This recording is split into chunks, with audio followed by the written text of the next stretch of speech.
The hot California sun beat down on the studio lot.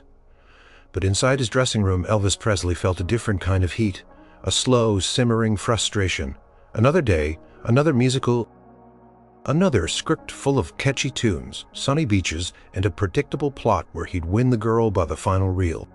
He ran a hand through his perfectly sculpted hair, the familiar feeling of stage makeup on his face, doing little to lift his spirits. He was the king. Millions adored him. His records flew off the shelves, and his movies, despite their sameness, made a fortune. Colonel Parker, his manager, was always quick to remind him of that, especially when Elvis dared to voice a flicker of dissatisfaction. "Elvis, son, why mess with a winning formula? The fans love it, the studios love it, and the money, well, the money speaks for itself." But money wasn't everything, not anymore. Not when his soul felt like it was shrinking with each new fluffy role. He looked at himself in the mirror, not seeing the dazzling superstar everyone else saw, but a man yearning for something more. He wanted to act, really act, to disappear into a character, to explore the darker, messier corners of human experience, not just sing his way out of every problem. He picked up a newspaper from his table. The entertainment section was dominated by headlines about his latest film, a light-hearted romantic comedy. Further down, there was a small article about a director named Arthur Pendelton. Pendleton was legendary, known for gritty, realistic dramas that won awards and critical acclaim. His films explored social issues, deep psychological struggles, and often featured intense, raw performances from actors who were willing to strip away their own personas. Elvis read about Pendleton's new project, a film called The Cotton King. It was a story set in the Depression-era South, about a young man struggling to keep his family's small farm afloat against overwhelming odds. It sounded raw, honest, and miles away from the singing playboy roles Elvis was used to. A strange pull tightened in his chest. That was the kind of story he longed to tell. Just then, the door swung open and Colonel Parker waddled in, a wide grin on his face. "Elvis, my boy, you are magnificent out there. The director thinks we're ahead of schedule. We might even wrap this one early." Elvis offered a weak smile. "That's good, Colonel." "Good. It's fantastic. Think of the free time. Maybe a nice vacation, or another movie deal. I've already got a few offers lined up, all singing, all dancing, all money-making," Colonel Elvis began, choosing his words carefully. "I've been thinking about the kind of roles I'm doing." Parker's smile faltered slightly. "What about them, son? They're perfect. They connect with your audience, they sell records. But do they challenge me? Do they let me grow as an artist?" Elvis felt a familiar frustration bubbling up. "I want to do something different, something serious. A drama, maybe, like Arthur Pendelton's films." He gestured vaguely towards the newspaper. Parker picked up the paper, his eyes scanning the article. His chuckle was dry, almost dismissive. "Arthur Pendleton's son, that man makes misery for a living. His films are dark, nobody hums the tunes on the way out, and you, Elvis, you're sunshine, you're joy, you're the very definition of optimism." "I can be more than that, Colonel, I am more than that," Elvis insisted, his voice firmer now. "I grew up poor. I know about struggle. I know about hardship. These roles, these pretty boy roles, they're not all of me." Parker sighed a deep, theatrical sound that Elvis knew well. "Elvis, listen to your old friend. Hollywood is a business. You're a brand, a very profitable brand. We have a formula, and it works. Changing now. Trying to be some serious actor. That's a gamble we can't afford. It could alienate your fans. Or it could show them something new," Elvis countered, his gaze unwavering. "Show them I'm not just a pretty face with a guitar. Show them I have depth. Depth can wait. Box office can't," Parker said, his voice hardening slightly. "Now let's not dwell on this nonsense. We have a scene to shoot. And remember, Elvis, a happy Elvis is a profitable Elvis. "Don't go getting any wild ideas," patted Elvis on the shoulder and lumbered out, leaving Elvis alone with his thoughts and the lingering smell of his manager's cigar.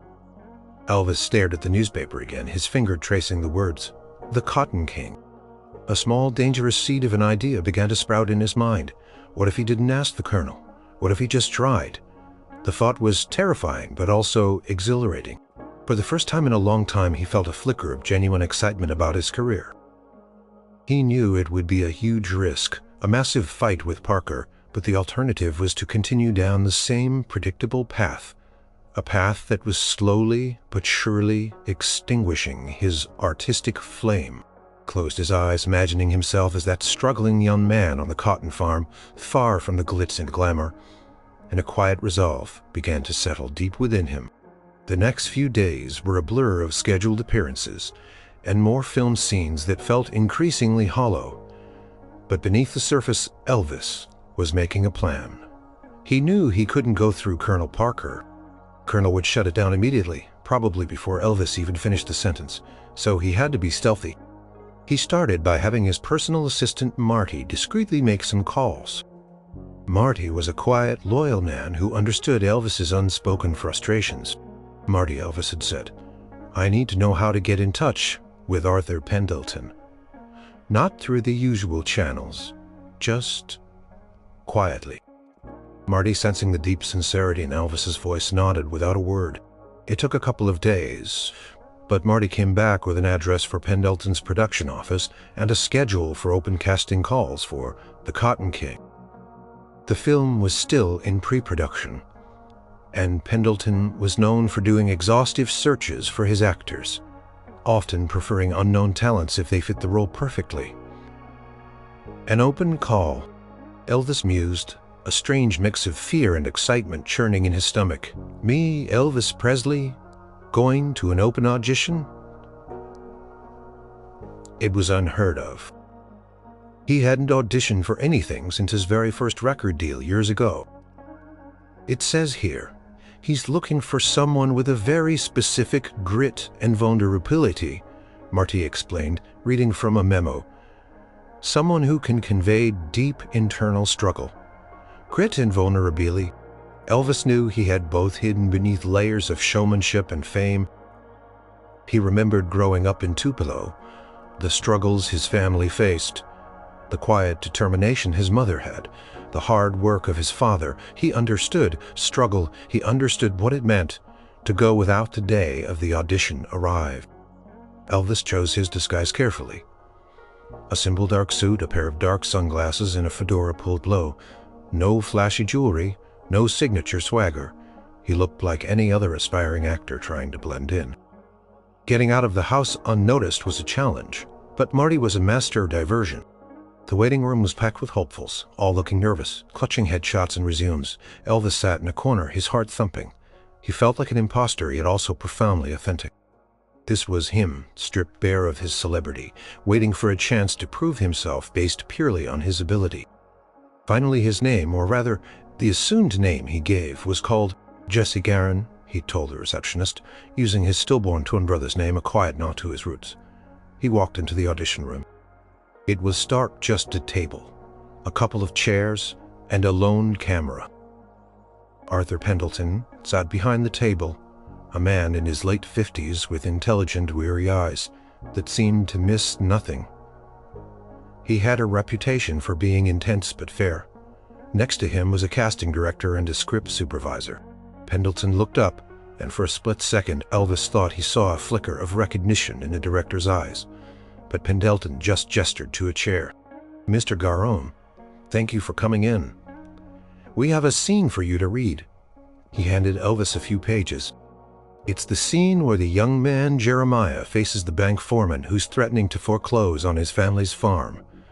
Elvis took the pages, his hands shaking slightly. He hadn't rehearsed much, relying on instinct. Took a deep breath, trying to shed Elvis Presley and become Jeremiah. He imagined the dust of the cotton fields, the hunger in his stomach, the desperation in his heart. He started to read, slowly at first, then gaining confidence. The words weren't just lines. They were feelings, He let his voice crack with frustration, hardened it with defiance, softened it with a plea that came from the depths of his soul. He wasn't thinking about hitting a mark or looking good for the camera. He was just being Jeremiah. He could feel the emotions coursing through him, raw and unfiltered. When he finished, the room was silent. Pendelton was staring at him, his expression unreadable. The casting director scribbled something on a pad. "Mr. Garon," Pendelton said finally, his voice surprisingly soft.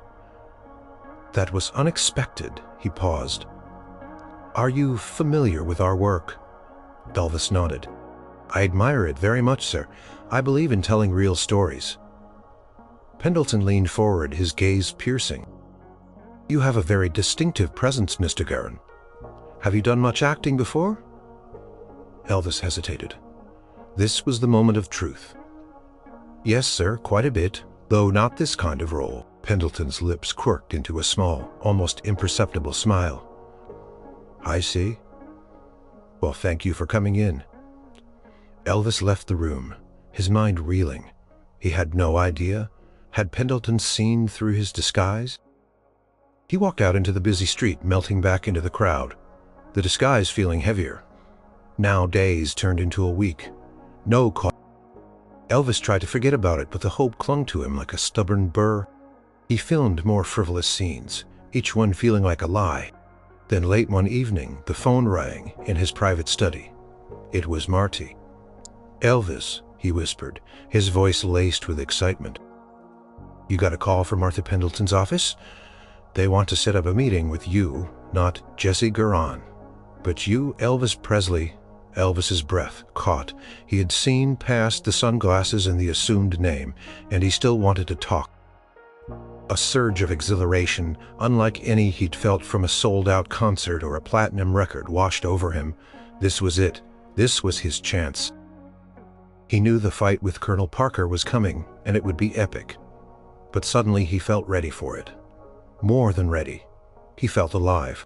The meeting with Arthur Pendelton was arranged for a quiet, out-of-the-way coffee shop, far from the prying eyes of the press and, more importantly, Colonel Parker. Elvis arrived, dressed simply, his heart thumping a nervous rhythm against his ribs. Pendleton was already there, sipping black coffee, his serious gaze fixed on the street outside. "Mr. Presley," Pendleton said, extending a hand as Elvis approached. His voice was gravelly, but not unkind. "Thank you for coming and for your creative audition. I must confess I recognized you almost immediately. Your voice, your eyes unmistakable, though I appreciated the effort at anonymity." Elvis felt a flush rise on his cheeks. "I didn't want my name to be a distraction, Mr. Pendleton. I just wanted a fair chance." "And you got it," Pendleton said, his expression becoming serious again. "That scene you performed, it was remarkable, raw, honest, far beyond what I expected. You surprised me, Mr. Presley." Elvis let easily done. Elvis leaned forward, a wave of hope washing over him. "It means I'm intrigued, very much so. You possess a vulnerability, a deep well of emotion that I believe could bring Jeremiah to life in a way no one else could. Your upbringing, your roots, they resonate with the character." "I know what it's like to be hungry, sir," Elvis said, his voice quiet but firm. "I know what it's like to worry about keeping a roof over your head. This isn't just a story to me. It feels real." Pendleton nodded slowly. "I believe you, but there are hurdles, Mr. Presley, significant ones, your current commitments, your manager." Elvis braced himself. "I'm prepared for that, sir. I want this more than anything. I'll make the time. I'll fight for it." "It won't be easy," Pendleton warned. "This film will demand everything. It's about tearing down walls, showing pain, despair, and ultimately resilience. It will be emotionally a dedication I doubt you've ever had to give to a film before." "I understand," Elvis replied, his voice unwavering. "I'm ready." Pendleton studied him for a long moment, then picked up a thick bound script from the table. "This is The Cotton King. Take it, read it. If you're still ready after truly absorbing Jeremiah's journey, Then call me. We'll talk terms. Elvis took the script, its weight feeling significant in his hands. He thanked Pendleton, his voice thick with emotion, and left the coffee shop clutching the script like a treasure. He went straight home, locked himself in his study, and began to read. From the first page he was captivated. The world of Jeremiah came alive. The dusty fields, the worn-out clothes, the gnawing hunger, the desperate hope. Jeremiah was a young man burdened by responsibility beyond his years, trying to protect his ailing mother and younger siblings from the harsh realities of the Depression. He faced eviction, betrayal, and the constant threat of starvation. Elvis read for hours, not stopping until the last page. He felt Jeremiah's pain, his frustration, his quiet dignity. He saw parallels to his own family's struggles, though his had been tempered by the eventual rise to fame. This role would be a chance to revisit those feelings, to honor his past, and to show a side of himself that the world rarely saw. He found himself crying in some scenes, his throat tight with empathy. This wasn't acting. This was feeling. This was what he had been missing. The script didn't shy away from the ugly parts of life, but it also showed the beauty of human spirit, the enduring power of family love, and the quiet heroism of everyday people. When he finished, the room was dark, the only light coming from the desk lamp illuminating the final page. He felt drained, but exhilarated. This was it. This was the role that would define him, not as a singer who acted, but as an actor. The next morning, the storm hit. Colonel Parker burst into Elvis's study, red-faced and furious, a stack of angry telegrams and phone messages in his hand. "Elvis, what in the blue blazes is going on? Arthur Pendelton called me. Arthur Pendelton asking about your availability for some Depression-era dirge." "It's not a dirge, Colonel. It's a serious drama," Elvis said, trying to remain calm. "It's a powerful story. Powerful. It's professional suicide," Parker roared, slamming his fist on the desk. "You are Elvis Presley. You make musicals. You do not wallow in poverty on screen. And you certainly do not go behind my back for auditions." "I had to, Colonel. You never would have let me otherwise," Elvis shot back, standing his ground. "This is important to me. This is about being an artist, not just a product." "Artist? You think losing millions of dollars and alienating your fan base makes you an artist?" Parker sneered. "We have contracts, Elvis. We have obligations. There's no time for this Cotton King nonsense. Make time," Elvis demanded, his voice rising. "Push back the next musical? Find a way. I will not let this opportunity pass me by, not this one." The argument raged for hours. Parker threatened, cajoled, pleaded. He brought up every financial reason, every contractual obligation, every perceived risk. But for the first time, Elvis held firm. He wasn't just passionate, he was resolute. He had found something that truly spoke to his soul, and he wouldn't let it go. Finally, after what felt like an eternity, Parker slumped into a chair, defeated but still grumbling. All right, but this is your funeral, Elvis. Don't come crying to me when your fans disappear and your record stops selling. This is on you, and you'll pay for any and all penalties for rescheduling our current commitments. Every cent." Elvis knew the financial cost would be immense, but he didn't care. He had won. He had secured his chance. A quiet sense of triumph settled over him. He was going to pour every ounce of himself into it. He looked at the script again, feeling its weight not as a burden but as a promise of transformation. The first day, on the set of The Cotton King, felt strangely alien to Elvis. Gone were the vibrant colors and upbeat music of his usual films. Here, everything was muted, earthy, and real. The set, built to replicate a struggling farm, smelled of dust, old wood, and genuine effort. Costumes were worn, faded, and slightly threadbare, a stark contrast to the tailored suits and sparkling outfits he was used to. Arthur Pendelton, the director, was a whirlwind of focused energy. He moved quietly, observed everything, and spoke in low, deliberate tones. He greeted Elvis with a nod, No fanfare, no special treatment. Welcome, Mr. Presley. Are you ready to shed the king and become Jeremiah? Elvis took a deep breath. As ready as I'll ever be, sir. The first few days were brutal.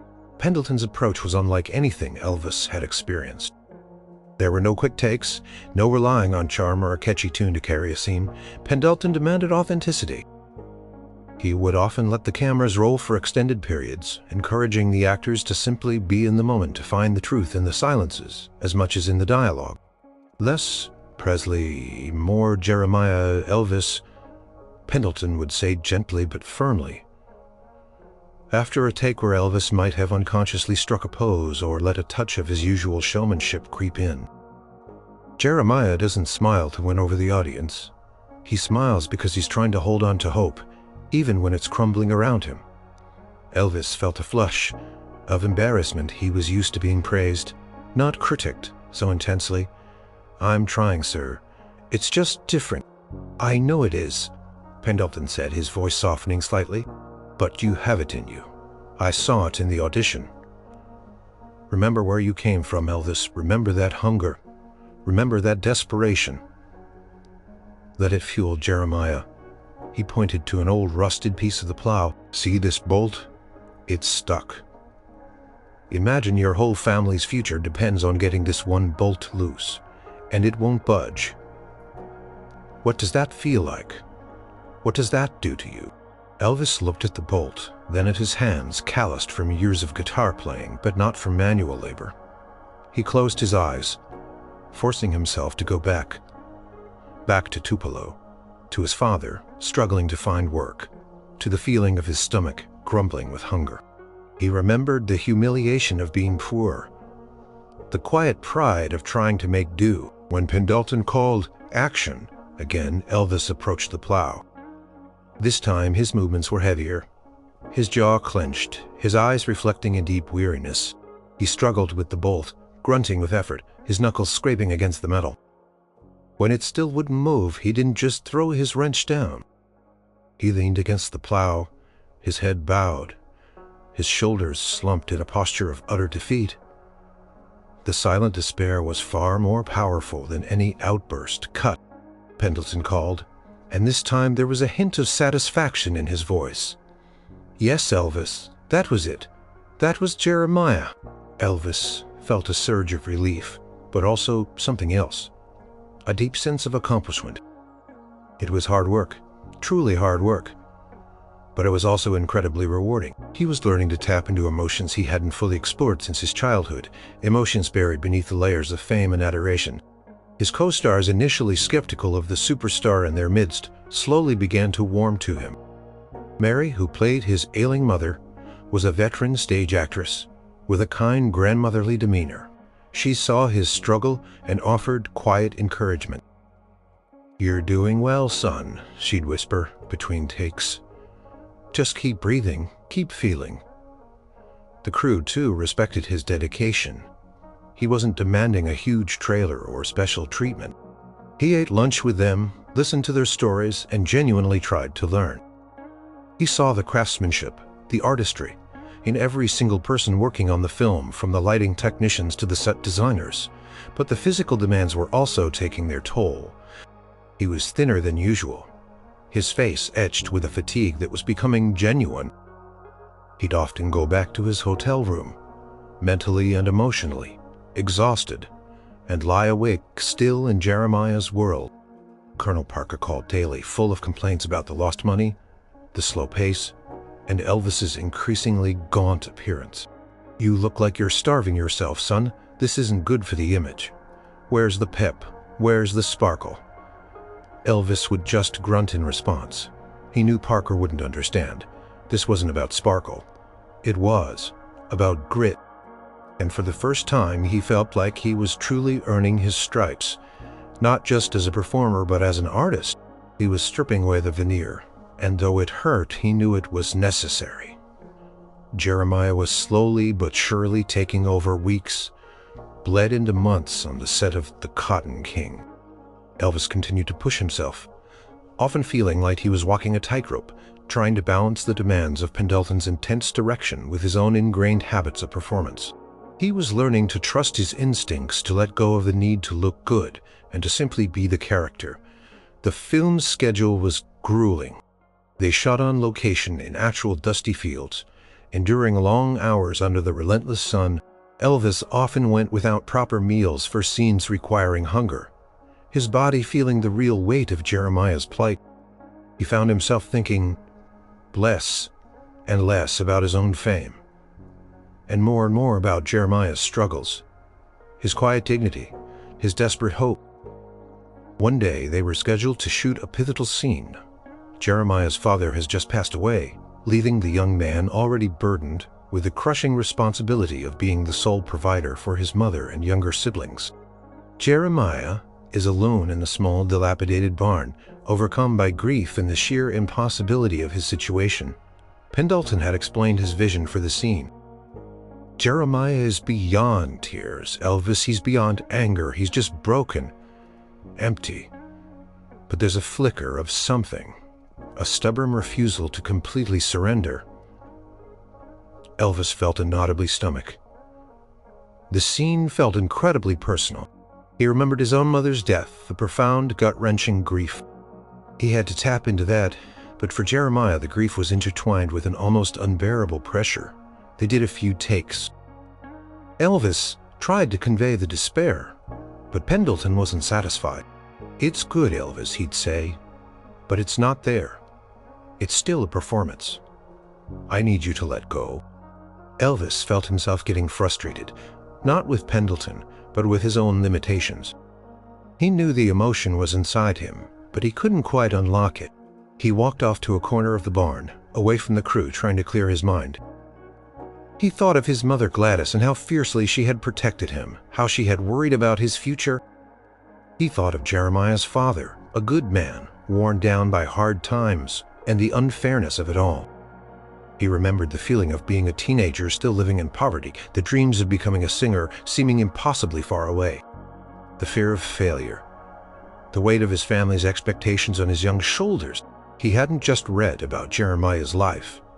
He had lived similar struggles, albeit in a different context.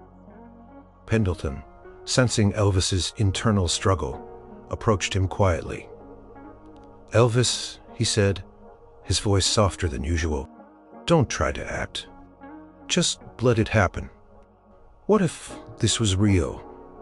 What if all your hopes, all your dreams, all the people you loved were dependent on you finding a way out of an impossible situation, and you just couldn't see a path?" He paused, then added almost as an afterthought, "Your mother, Gladys. I remember reading how close you two were. What would Jeremiah do if he had to face life without her? And with all these burdens, like a physical blow. Gladys, his mother, the single most important person in his life." The image of her flashed in his mind, her kind eyes, her gentle smile, the sacrifices she had made for him, and then the crushing emptiness of her absence. A sob caught in his throat.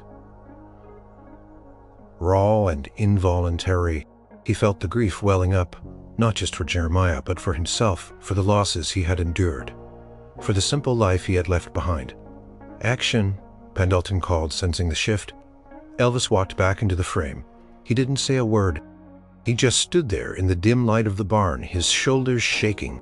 He slowly knelt, then sank to the floor, his head bowed, burying his face in his hands. Quiet, heart-wrenching sound escaped him.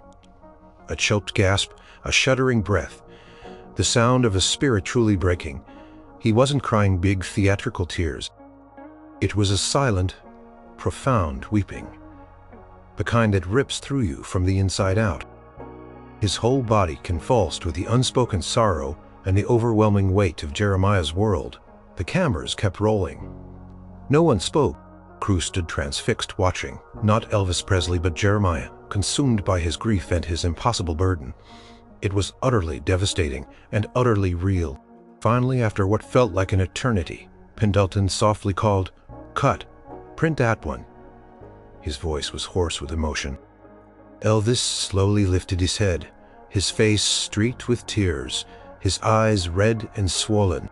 He looked around, disoriented for a moment as if waking from a deep, painful dream. The crew applauded softly, a rare and spontaneous gesture. Mary, his on-screen mother, rushed forward and wrapped him in a tight hug. "Oh, my boy," she whispered, "you found him? You truly found Jeremiah?" Pendleton walked over, his eyes shining. "Elvis," he said, his voice full of genuine admiration, "that was it. That was the truth. You gave me everything." Elvis felt drained, exhausted, but also profoundly exhilarated. He had broken through. He had finally allowed himself to be completely vulnerable, to strip away every layer of his public persona and just feel it wasn't about the fame or the money or the flash. It was about the raw, aching heart of a human being. And in that moment, he knew deep down that this film, this journey, was changing him. Not just as an actor, but as a person. He had found the depth he craved, and it felt like coming home. After the breakthrough moment in the barn, a subtle but profound shift occurred on the set. Elvis's co-stars and the crew who had respected his work ethic now saw him in a new light. He wasn't just a dedicated actor, he was one of them. The king persona faded completely, replaced by a humble, earnest colleague named Elvis. He started spending more time between takes, not in his trailer, but sitting with the crew, listening to their stories, asking about their lives. He learned about the struggles of the grip who was putting his kids through college, the dreams of the young camera assistant, the quiet wisdom of the seasoned lighting technician. He found common ground with them, sharing stories about his own humble beginnings, his fears and his hopes. Mary, the actress playing his mother, became a true confidant. She'd offer him cups of hot tea and listen patiently as he talked about the emotional toll of the role. "You're opening up old wounds, dear," she'd say gently. "And that takes courage, but it's where the truth lies." She often cooked small, comforting meals for him, knowing he was often too immersed in Jeremiah's world to properly eat. Her maternal warmth was a balm to his soul both on and off screen. His relationship with Arthur Pendelton also deepened. The director, initially demanding, now showed a growing respect and even affection for Elvis. He would spend extra time with him, discussing not just the scenes, but the philosophy behind the film, the nuances of human struggle and the power of storytelling. Pendleton saw a genuine artist emerging, one who was eager to learn and willing to completely surrender himself to the craft. "You have a natural empathy," Elvis Pendelton remarked one evening after a particularly draining scene. "It's a gift. Don't ever lose it. It's what makes Jeremiah so real through you." Elvis soaked it all in. He asked questions about acting techniques, about screenwriting, about the history of film. He read books Pendleton recommended, watched classic dramas, and analyzed per entertainment, but for understanding. He was no longer just performing, he was studying, learning, evolving. One afternoon, during a break, some of the younger crew members shyly asked Elvis about his music. They hadn't dared before, fearing it would break the serious atmosphere of the set. Elvis surprisingly didn't brush them off. He grabbed an old beat-up acoustic guitar that was part of the set dressing, and sitting on a bale of hay, strummed a few chords. He didn't sing one of his hits. Instead, he sang an old gospel hymn, a song his mother used to sing, his voice raw and soulful, filled with a depth that transcended his usual stage presence. The impromptu performance captivated everyone. It wasn't a show, it was an offering, a shared moment of simple beauty. It showed them another layer of Elvis, the one who truly loved music, not just the fame it brought. Even Colonel Parker, who visited the set occasionally, couldn't deny the change in Elvis. He still grumbled about the lack of progress and the constant delays, but he also saw the intense dedication. He saw Elvis not just as a profitable commodity, but as a man completely absorbed in his work. The Colonel even admitted reluctantly to Marty one day, "He ain't smiling much, but he's got a look in his eyes I ain't seen before. Like he's finally doing something that truly matters to him." The experience was also teaching Elvis about collaboration. In his musicals, he was the star, the focal point, around whom everything else revolved. On The Cotton King, he was part of an ensemble. He learned to listen, to react, to support his fellow actors, knowing that their performances elevated his and his elevated theirs. He understood that a great film wasn't about one star, but about a symphony of talents working in harmony. He found joy in the small details. A perfect shot of dust motes dancing in the barn light, the way a fellow actor delivered a line with quiet power, the camaraderie shared over a simple meal after a long day. These were simple pleasures, far removed from the lavish parties and celebrity gatherings he usually attended, but they felt more real, more fulfilling. As filming nearing its end, a bittersweet feeling settled over Elvis. He was physically and emotionally exhausted, but he had never felt more alive, more challenged, or more fulfilled. He had pushed himself beyond anything he thought possible, and in doing so he had discovered a deeper part of himself. He was no longer just Elvis Presley, the rock and roll sensation. He was Elvis, the actor, the artist, a man who had stared into the heart of human struggle and found a way to express it with truth and dignity. The bonds he forged on that set, the lessons he learned, and the transformation he underwent would stay with him long after the cameras stopped rolling. The final weeks of filming The Cotton King were an intense blur of emotion and dedication. Elvis had fully immersed himself in Jeremiah's world, often struggling to shake off the character's burdens even after Pendleton called cut. He would walk around, set his shoulders slightly slumped, his eyes carrying the weight of the fictional struggles, but struggles that felt deeply real to him. This profound immersion came at a significant personal cost. His public appearances became rare. Touring, his primary source of income and fame, was paused indefinitely. Colonel Parker was in a perpetual state of agitation, constantly reminding Elvis of the enormous financial penalties they were incurring due to the prolonged hiatus from his music career. "Every day you're on that dusty farm, Elvis, is a day we're losing money. Money that could be in your pocket. Money for Graceland, for your Cadillacs." Elvis would simply nod, or offer a quiet, "I understand, Colonel." The truth was, he didn't care about the money in the same way anymore. His priorities had shifted.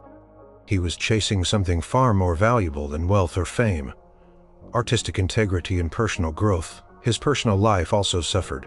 Relationships became strained. He rarely saw his friends who struggled to understand his new intense focus. He spent hours alone in his hotel room, not relaxing, but studying the script, replaying scenes in his mind, trying to delve deeper into Jeremiah's motivations and feelings. He ate sparingly, sometimes forgetting meals entirely. His physical appearance changing from the muscular, vibrant rock star to a lean, almost gaunt figure, perfectly embodying the hardships. Transformation was visible, not just in his body, but in his demeanor. The flashy, confident swagger of Elvis Presley was replaced by a quiet thoughtfulness, a newfound humility. He listened more, spoke less, and when he did speak, his words carried a deeper resonance. He was no longer trying to impress, he was trying to understand. One evening, after a particularly draining scene where Jeremiah nearly gives up hope, Elvis returned to his hotel room feeling utterly hollowed out. He stared at his reflection in the mirror, barely recognizing the gaunt, tired face looking back at him. He saw the circles under his eyes, the slight tremor in his hands. He was physically and emotionally depleted. For a fleeting moment, a wave of doubt washed over him. Was it worth it? Was this profound sacrifice truly leading him somewhere meaningful? Just then, his phone rang. It was his grandmother, Minnie May. "Elvis, darlin'?" Her sweet, elderly voice came through the line. "Are you all right? Your manager called. Says you're working yourself to death on this picture. Says you look like you ain't eaten in weeks." Elvis managed a weak chuckle. "I'm fine, Grandma, just putting everything I got into it." "Well, you always did that, bless your heart," she said. "But your mama," she always said, "you got to take care of yourself too. Remember where you come from, son. Remember the people who love you, and remember why you're doing what you're doing." Her words were a gentle reminder, a grounding force.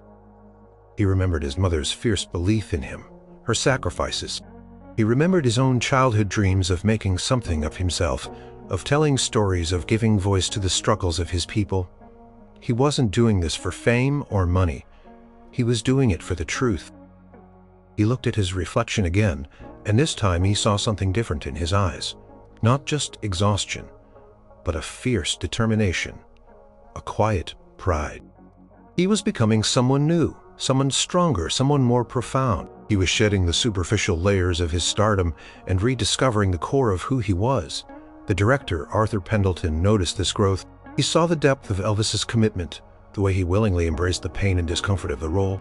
"You're a brave man, Elvis," he told him one day, "to let go of so much to find this truth." Elvis simply nodded. "It feels right, sir. More right than anything I've done in a long time." As the final scenes were shot, a sense of quiet accomplishment settled over the set. There was no grand party, no celebratory fanfare, just a collective understanding that they had created something special, something honest.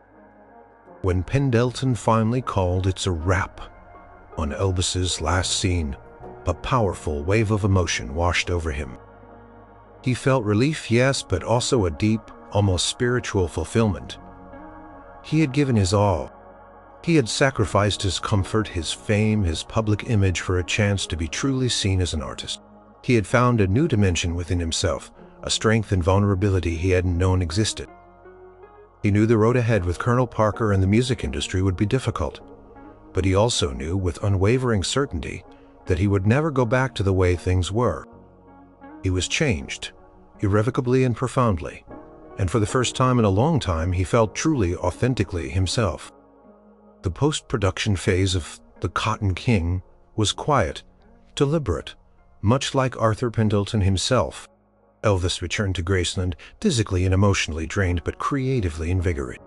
Colonel Parker immediately plunged him back into his music career, scheduling recording sessions and demanding that he regain his sparkle. Elvis complied, but his heart wasn't fully in it.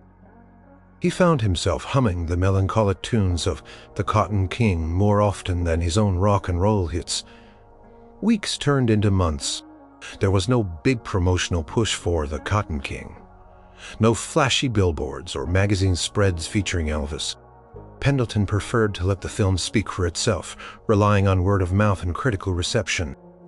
Elvis wondered if his jetty performance would ever see the light of day, or if it would be dismissed as a vanity project, a failed experiment by a singer trying to be an actor. Then slowly, subtly, the buzz began. It started in the quiet corners of Hollywood, whispered among industry insiders who had seen early private screenings. The word revelation started to be associated with Elvis Presley's name. Not for his music, but for his acting. Film festival programmers known for their discerning tastes started requesting private viewings. The film began to gain traction, initially praised for Pendelton's direction and the stark realism of the storytelling. But increasingly, the conversation turned to its unexpected star. "Have you heard about Presley in Pendelton's new film? No Way, the King in a Drama?" "It's true, and apparently he's incredible, unrecognizable. I heard he lost a lot of weight for the role, totally transformed." These whispers grew louder. A few trusted film critics, invited to exclusive early screenings, started writing early reviews. Not official, but influential. "This is not the Elvis of the silver screen jukebox. Musicals. This is an artist bearing his soul." Another wrote, "Forget the gyrating hips and the dazzling smile. Elvis Presley, as Jeremiah, delivers a performance of profound quiet, dignified Presley injury is no fire." But as more calls came in, not for singing engagements but for interviews about the film, he started to pay attention. He saw the glint of dollar signs, albeit in a different currency than he was used to. "Well, I'll be," he muttered one day, holding a stack of press inquiries for Elvis about The Cotton King. "Maybe this misery business ain't so bad after all." Elvis, however, remained cautiously optimistic. He knew how fickle Hollywood could be. He tried not to get his hopes up too high. He had done the work. He had given his all, and that was reward enough. Yet the quiet satisfaction of seeing his efforts acknowledged, of having critics and industry veterans recognize his artistry, was a feeling unlike any he had experienced from a hit record. He received a personal letter from Arthur Pendelton, a rare gesture from the reserved director. It simply said, "Elvis, the early responses are strong. They see what I saw. Be proud. You earned this." That letter meant more to Elvis than any amount of money or fame. It was validation from an artist he deeply respected, a confirmation that his journey into the heart of Jeremiah was not in vain. The film was officially selected to premiere at a prestigious film festival, a launchpad for serious award-contending films. The news created a significant stir, a major star like Elvis Presley in an independent drama, premiering at a film festival known for its gritty realism. It was unprecedented. Suddenly, the phone at Graceland started ringing off the hook. Major newspapers, national magazines, and television shows were clamoring for interviews with Elvis, not about his next record, but about the Cotton King. Colonel Parker, ever the opportunist, was now scrambling to book appearances, completely changing his tune. "See, Elvis, I told you this would pay off. All that suffering, it was for a good cause. We'll show them all." Elvis just smiled. He knew it wasn't about paying off in the way the Colonel meant. It was about something far deeper. He was finally being seen as the artist he had always wanted to be, a man capable of much more than just entertaining a crowd. Quiet buzz was turning into a roar, and Elvis was ready to face it. Not as the king, but as Jeremiah's voice. The night of the Cotton King premiere was unlike any red carpet event Elvis had ever attended. There were no screaming fans, no flashbulbs going off like fireworks. Instead, there was an air of hushed anticipation. A gathering of critics, filmmakers, and serious moviegoers. He walked the carpet with Arthur Pendelton and his co-star Mary, feeling a strange mix of nerves and profound pride. He was dressed in a simple dark suit, a deliberate choice to reflect the film's somber tone rather than his usual flashy attire. Inside the theater, the atmosphere was electric. Elvis sat next to Pendleton, his heart pounding. As the lights dimmed and the opening credits rolled, he felt a surge of emotion. This was it. The culmination of months of grueling work, of stripping himself bare, of finding Jeremiah. He watched himself on screen, detached yet deeply connected. He saw Jeremiah's quiet pain, his desperate struggle, his unwavering love for his family. He saw the hunger in his own eyes, the weariness in his posture, the raw emotion that had felt so alien at first, but had become his truth. He heard the gasps from the audience during the heartbreaking barn scene, felt their collective sigh of relief when Jeremiah found a small moment of hope. When the credits rolled and the house lights came up, there was a stunned silence for a moment, then an explosion of applause. It wasn't the wild, adoring roar of a concert crowd. It was a deeply appreciative, respectful ovation that lasted for several minutes. People stood, many with tears in their eyes. Elvis looked at Pendleton, who gave him a rare, genuine smile and a nod of profound respect. Mary squeezed his hand, her eyes glistening. Elvis felt tears welling in his own eyes, not of sadness, but of overwhelming gratitude and vindication. He had done it. He had truly touched people. The post-premiere buzz was immediate and overwhelming. Critics rushed to their typewriters, and by the next morning the reviews were pouring in, unprecedented in their praise, especially for Elvis. The New York Times declared, "Elvis Presley, the rock and roll sensation, delivers a performance of breathtaking. Variety called it a masterful transformation."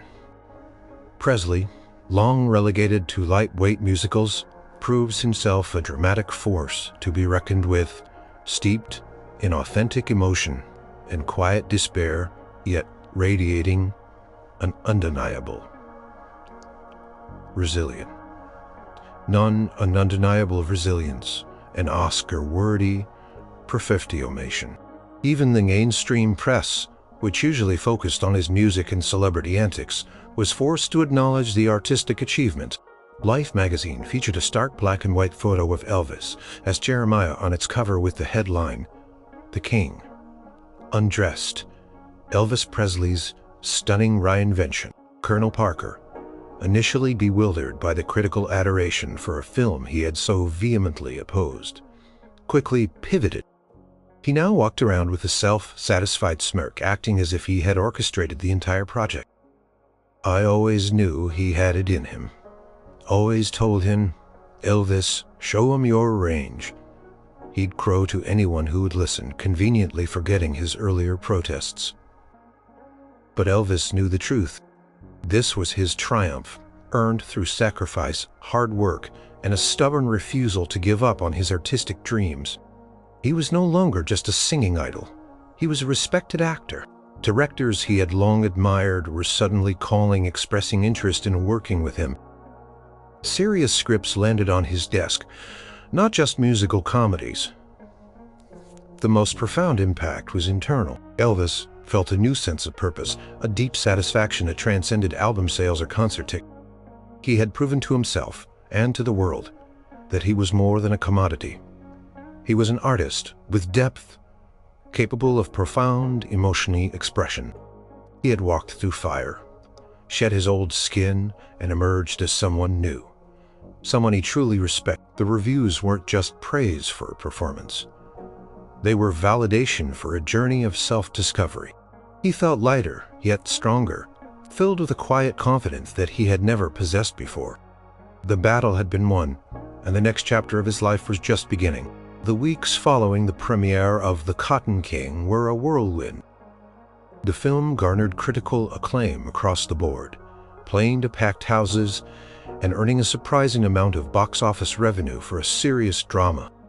Arthur Pendelton was praised for his visionary direction, and the entire cast received accolades, but it was Elvis Presley's name that dominated the headlines. He was no longer just the king of rock and roll. He was a serious dramatic actor. When the Academy Award nominations were announced, the excitement reached a fever pitch. Cotton King received multiple nominations, including Best Picture, Best Director for Arthur Pendelton, and to the astonishment and delight of many, Best Actor for Elvis Presley. Elvis was at Graceland when he heard the news. He felt a lump in his throat, a mix of disbelief and overwhelming pride. He immediately called Pendleton, who simply said, "Congratulations, Elvis. You truly earned it. This is what it was all for." Colonel Parker, meanwhile, was in a frenzy of self-congratulation, already planning the marketing blitz for Oscar-nominated Elvis Presley. He tried to convince Elvis to perform a song at the ceremony, but Elvis firmly refused.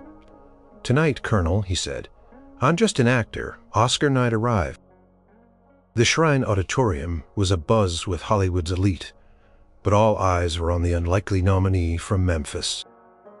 Elvis, dressed in the impeccably tailored tuxedo, walked the red carpet with Priscilla by his side, exuding a quiet confidence that was new to him. He was no longer trying to prove anything. He was simply present, absorbing the surreal moment. He sat among the greatest actors of his generation, feeling both humbled and deeply honored. As the various awards were handed out, his nervousness grew. When it came time for Best Actor, a hush fell over the room. The presenter, a legendary actress, opened the envelope. She paused for dramatic effect, then announced, "And the Oscar goes to Elvis Presley for The Cotton King." Collective gasp, then an explosion of applause and cheers erupted. Elvis sat stunned for a moment, then a wide, genuine smile broke across his face, one that hadn't been seen often in his public appearances lately. Priscilla squeezed his hand, her eyes shining with pride. He slowly rose and made his way to the stage, the applause thundering in his ears. The feeling was indescribable. It wasn't a roar of thousands of screaming fans, but the embrace of his peers, the recognition of his artistic soul. He stood at the podium, clutching the golden statuette, feeling its surprising weight. He looked out at the sea of faces, some familiar, some awe-struck, all respectful. Took a deep breath, his voice slightly hoarse with emotion. "Wow!" he began, a genuine humility in his tone. I honestly don't know what to say. This is truly humbling." He paused, collecting himself. "First, I want to thank Arthur Pendelton, sir. You saw something in me no one else did. You pushed me. You challenged me, and you gave me the chance to truly learn what acting is about. Thank you for believing in me, for seeing Jeremiah." He thanked his co-stars, the crew, and the Academy. This film, it was about struggle, about the dignity of ordinary people, and it was deeply personal. For me, growing up, my family, we knew what it was like to struggle, and this role allowed me to go back and to tell a story that truly matters. He looked down at the Oscar in his hand. "They say an actor has to strip themselves bare, and I tried to do that. I tried to forget who Elf and just be Jeremiah. And tonight this means the world to me. It means I was able to do that. It means I was able to touch hearts, not just with a song, but with a story." He walked off stage to another standing ovation, the Oscar gleaming in his hand. The moment marked a profound shift, not just for Elvis, but for Hollywood itself. He had broken free of his musical typecasting, proving that true talent could transcend genres and expectations. The Oscar win cemented his legacy, not just as a music icon, but as a genuine artist. Continued to make music, but his film career took a dramatic turn.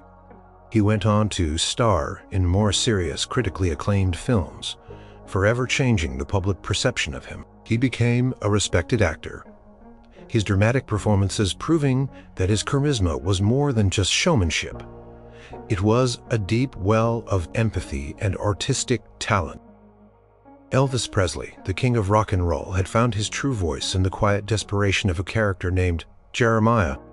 He had traded the superficial glamour for profound truth, and in doing so, had earned an Oscar, and with it, a place in cinematic history, forever proving that he was an artist of boundless talent, capable of touching hearts in ways no one had ever imagined.